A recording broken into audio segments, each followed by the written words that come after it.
Of tea. If I'm manifesting having a lot more 5 stars this year than I did last year. Just, you know, it's my God, how do people talk for this long? Alright, I'm Nikki, and welcome back to my channel. First thing I'll say is no, I didn't get my septum pierced. I'm just testing it out. I want to see if I like the way that it looks, because I've been on the fence about it for years, but I want to see if I like the way that it looks on my face. So I'm testing it. Today's video is going to be my 23 books that I think I'll love in 2023. So 23 5-star predictions, effectively. I was going to do my most anticipated reads, but then I really thought about it and I was like, well, no, I actually, for the most part, only really am looking forward to books that I think I'm gonna love. And so I thought, let's just put them all into my 5-star predictions and we'll make it something that I can come back to at the end of the year, or I can check in with and see how well I know myself. So just like as a disclaimer, I'm not really gonna super talk about the plots of any of these books. I'm also just gonna talk about, you know, their genre and then why I think I'm gonna like them, you know, what drew me to them in the first place. So yeah, if you do want to find out the like details of the plots and stuff of each of these books, I'd say like look them up on Goodreads. I'll keep a list of the books somewhere in the cards or in the description or something. So hello, this is Editing Nikki here to tell you that the first time I tried to film this video, the sun set and I didn't realize that it would affect the lighting so much, so the clips were basically black. And the second time I filmed it, it worked out great, except I'm missing stuff that I filmed and I have no idea where it went. I'll try and splice together what I can, so please excuse the sort of jangled together nature of this video. Yeah, enjoy the video.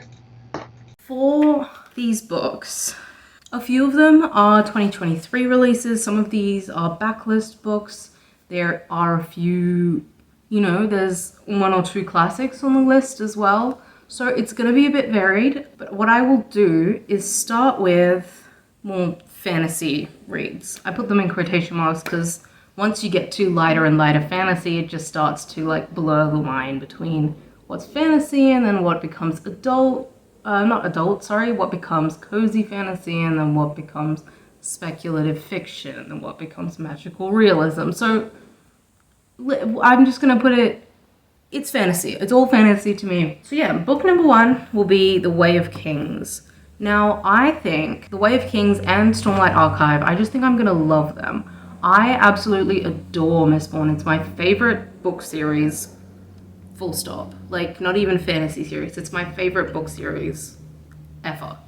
And that's also by Brandon Sanderson. And The Way of Kings and the Stormlight Archive in totality, they are supposed to be like better than Mistborn, and I honestly, I just haven't picked it up because of how big and thick they are, but I really do think that I'm going to love Stormlight Archive and Way of Kings, and so I really am looking forward to getting to this in this year, and I hope I love it. Next up, we've got Priory of the Orange Tree.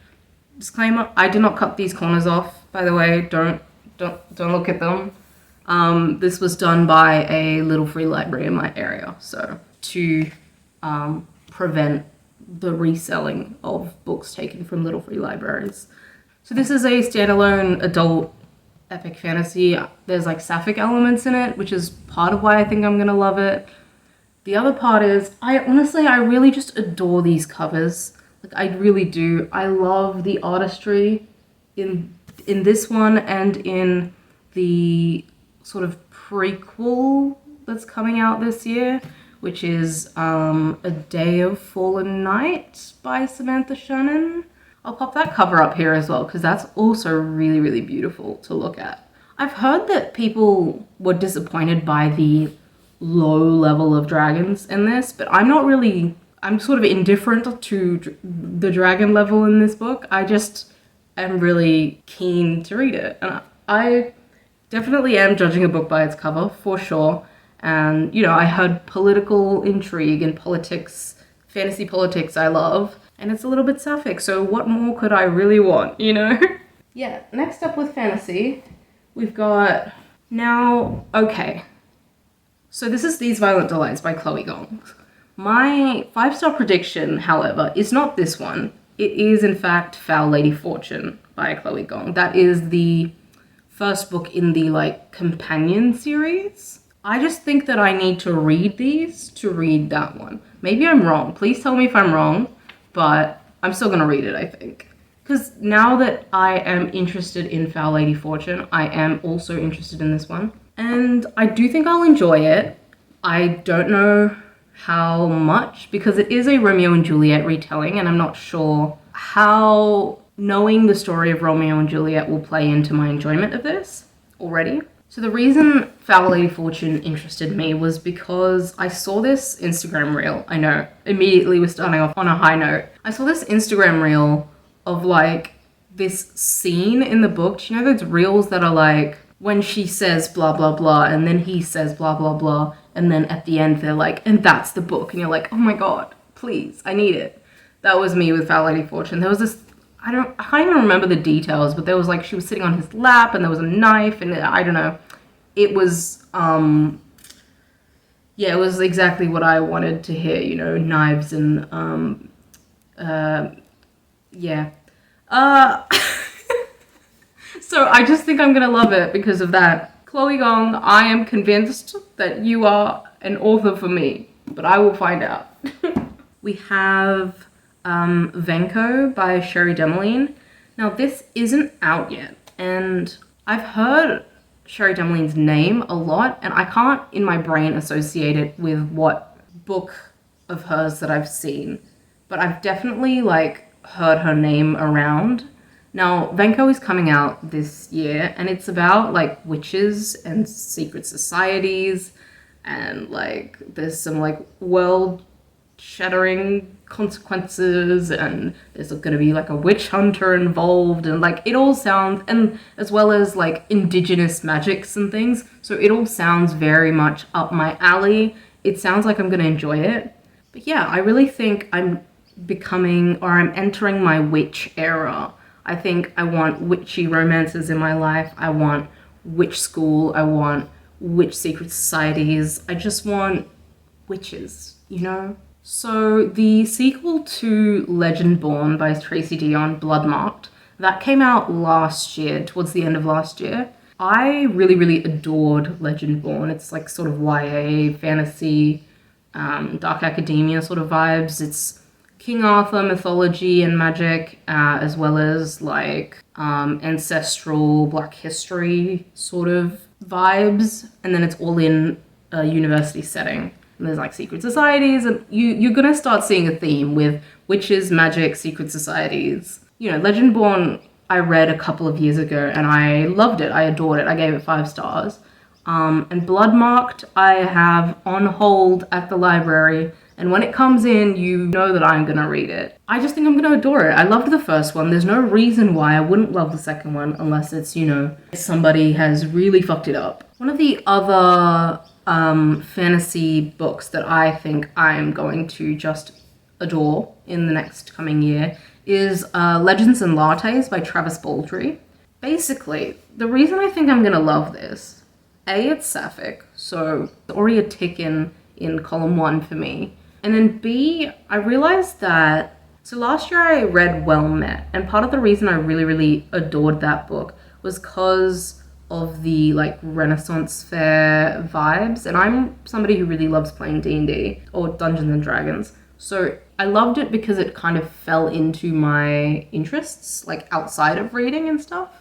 So part of me thinks that Legends and Lattes will also do that, because it does follow like a very D&D or Dungeons and Dragons typical setting.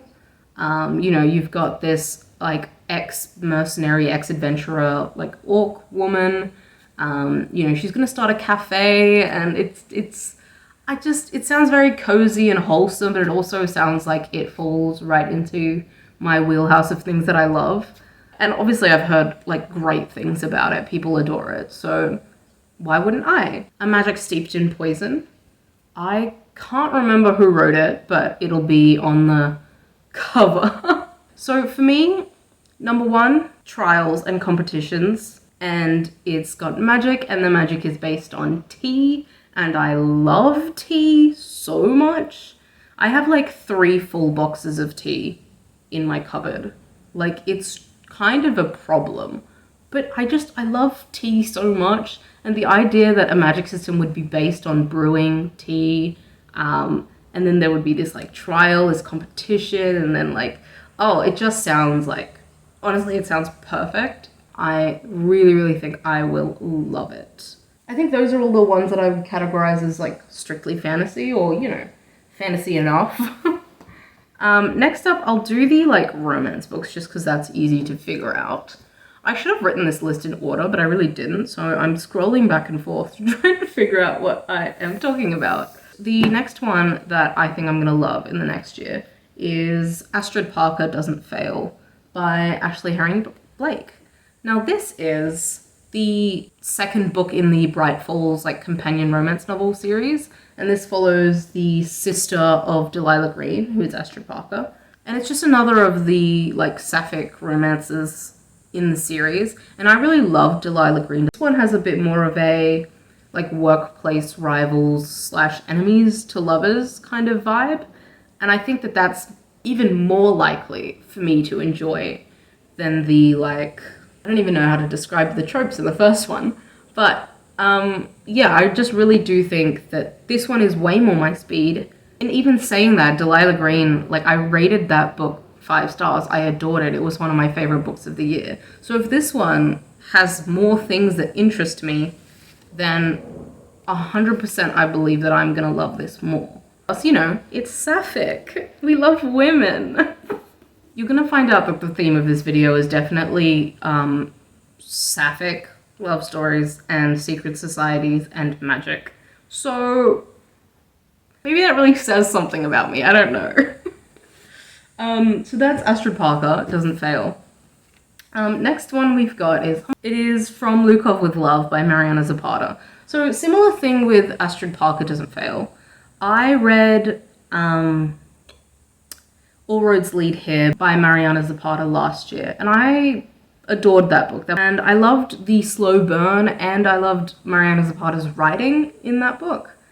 And so I did like take a look at the other like more popular romances. As much as The Wall of Winnipeg and Me is very popular, the vibe of the main characters really made me think that I wouldn't like it. But this one, with its sort of enemies to lovers, with a woman with a little more agency than it seemed that The Wall of Winnipeg and Me had, makes me think that I'll really, really love this.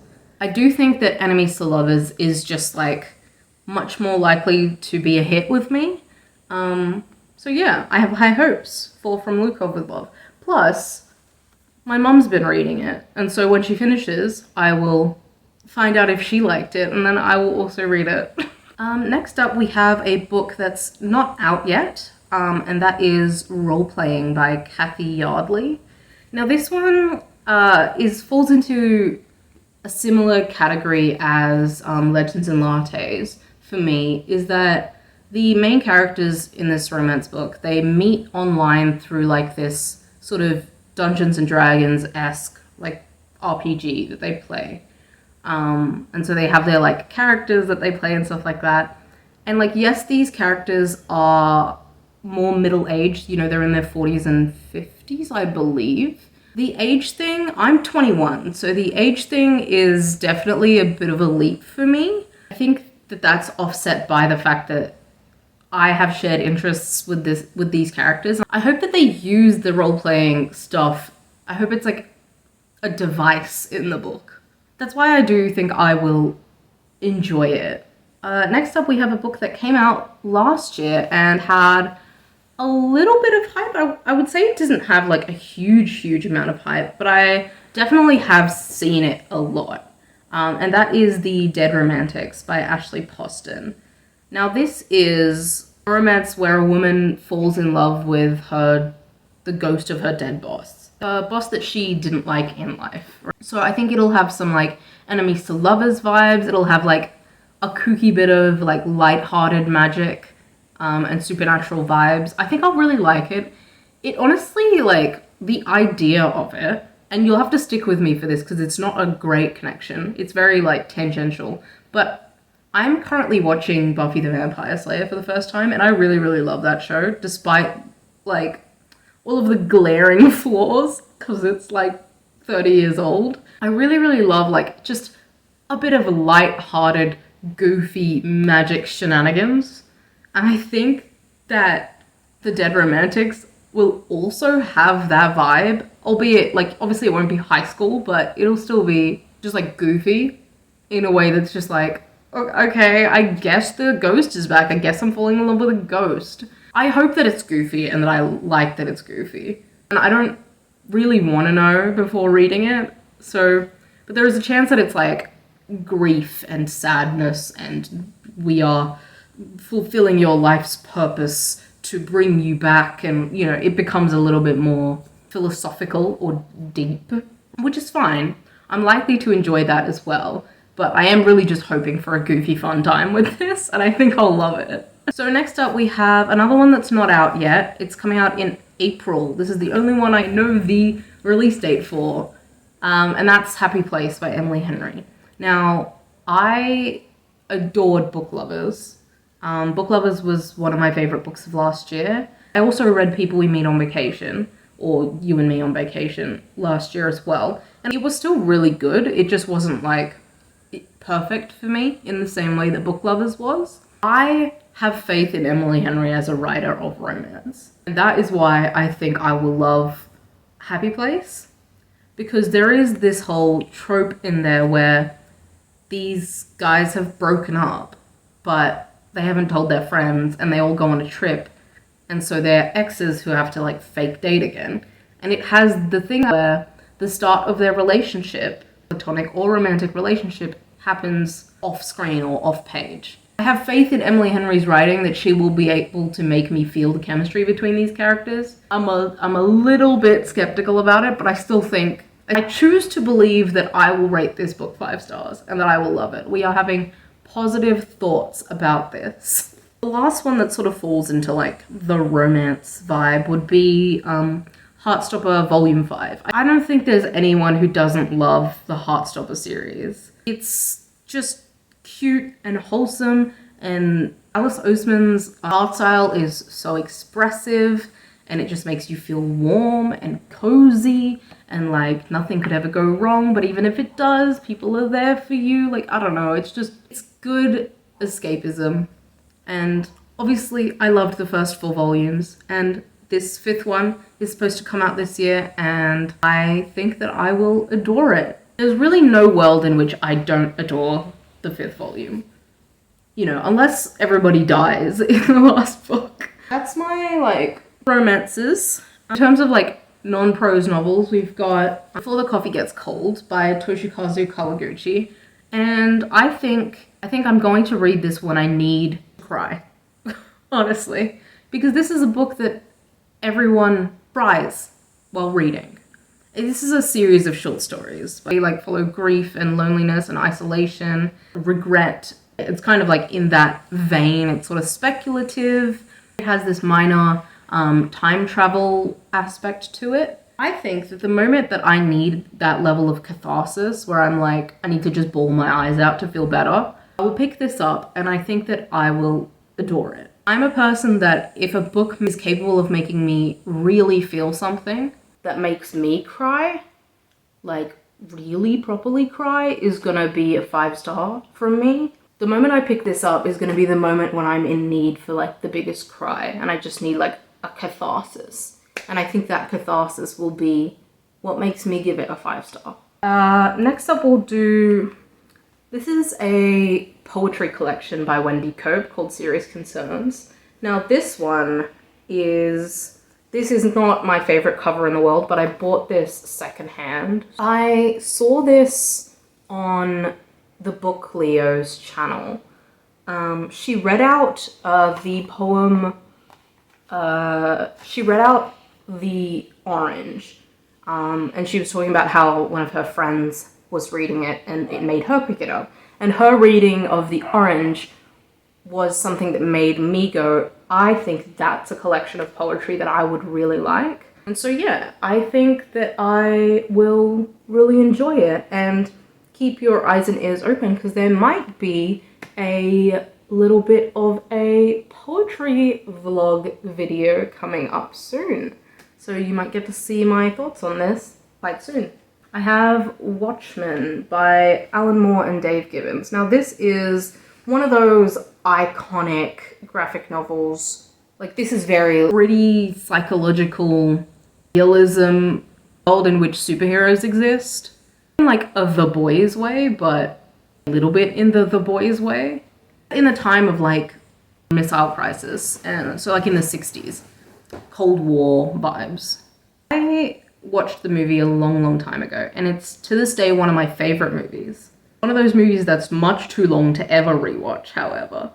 So I've been meaning to read the graphic novel for a very long time because I really do adore the movie, and I think that source material must be great. You know, last sort of graphic novels, I don't have them physically, but I am able to get them on Kindle Unlimited, so I will read them really whenever. And that is the Tea Dragon Society, just the whole series, because they're quite short. And this is wholesome, it's very cute. It has tea dragons, like little tiny dragons, and they're tea themed. I love tea. If you put tea in a book, if you have a major component of a book be about tea, I'm going to read it. I am. I just think I'll love it. If I love tea, I'm gonna love tea things. And that's Dragon Society series. They seem like so wholesome and like a warm hug, and I think I'll just rate them 5 stars because they'll just do what they're meant to do, which is make you feel good and give you a little bit of a life lesson, be a bit of lighter reading. Now let's really explore the big category we've got. Academia, classics. I'll start off, obviously, The Secret History by Donna Tartt. Now, I absolutely loved If We Were Villains by M.L. Rio. And that book and this book are so often like comp titles for each other. But I find that the people who loved The Secret History love If We Were Villains, and the people who loved If We Were Villains love The Secret History. But I'm special, and I think that I'm different, and I think that I'm gonna love both of them.